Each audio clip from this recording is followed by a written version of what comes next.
In today's video, we're going to discuss what are the most closely related key signatures and how that helps you using pentatonic scales. Pentatonic scales. So pentatonic scales are sort of scales for beginners. If you're kind of new to playing scales, whether it's guitar, piano, or some other instrument, usually it's going to be pentatonic scales that you start with after you learn maybe the basic major and minor. So let's take a look at a C major scale here.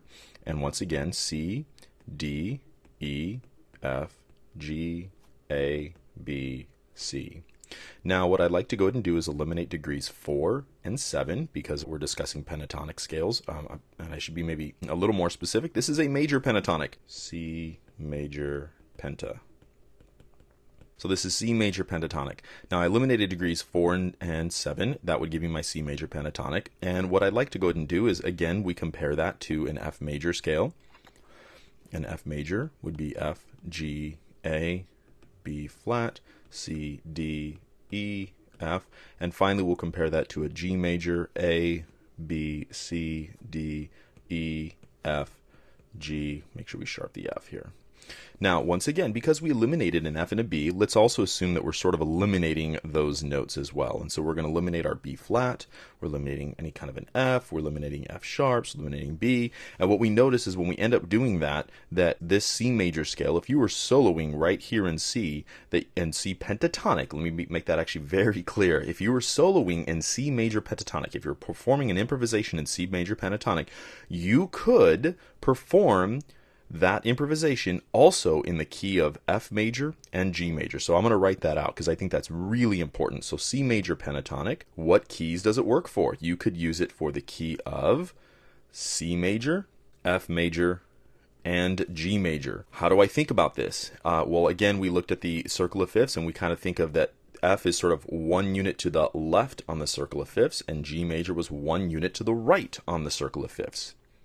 Let's take a look at another example, and we're going to kind of strictly stay with pentatonic majors for the moment. And so if I asked you the question, let's see, if I said E major pentatonic, and I asked you a very simple question, I said, what key signatures can you play the E major pentatonic in? And you would think, well, okay, we need the circle of fifths. And I know, let me just kind of write it out very quickly. The circle of fifths would be C, G, D, A, E, B, and F sharp. And I know that E major is here. And we said to figure out what a major pentatonic would work for, I want to go 1 unit to the left and I want to go 1 unit to the right. And this is according to the circle of fifths. And so these are key signatures, right? And so what this tells us, this is very, very important. It tells us that the E major pentatonic can actually be used in the keys of A major. It can be used in the key of E major. That's obvious, hopefully. And it can be used in the key of B major. It can be used in all 3 key signatures. And if that doesn't amaze you, I don't know what will. That is absolutely extraordinary. What this means for you as a beginner, if you're kind of sort of brand new to playing, or maybe you're not brand new, you've played for a while, but it really means you have a large margin of safety. There is a massive safety net that is sitting underneath you because you can use this E major. In other words, maybe you didn't get the key signature right. Maybe you could not predict the accurate key signature, or maybe somebody gave it to you incorrectly. In other words, somebody told you it's going to be in the key of E major. And maybe they got it wrong. Maybe it's really, the song is actually in the key of A major. This is a very common thing with musicians. It means that you can still use it. It'll still work. You can use it also in the key of B major. So that is why it's so incredibly important to understand pentatonics.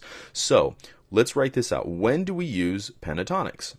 When do we use pentatonic scales? And the primary reason, more than anything else, I'm going to state is I'm going to argue that it's when you're unsure of the key signature. So when would this be? If somebody gives you the key signature, but maybe you don't trust their analysis. Maybe they're not a really formally educated musician, and you go, I don't know if they're really telling me the truth. A lot of musicians have a tendency to look at the first chord of the song and say that must be the key signature, and that is wrong. That is not the way it's done. But if you're not sure if they did it correctly, then you'd want to do this. And if you're not sure if you're doing it correctly, then you might want to stick with pentatonics. Or we also use when key signatures, and let's write this out, when key signatures get crazy, or I like to say complicated. when the key signature is complicated.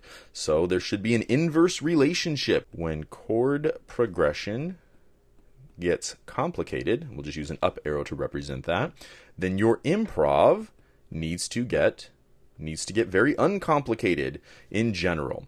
Why? Because there's now sort of landmines. There's little note landmines that are lying around, and if you're not paying attention to them, you will clash. There will be incorrect notes that you play because you weren't following the accidentals properly. So if you are not sure about how this works, then this pentatonic thing absolutely applies to you. In future videos, we're going to continue to look at pentatonic scales. We're going to look at minor pentatonic, major pentatonic, and really begin to understand when we are allowed to use them.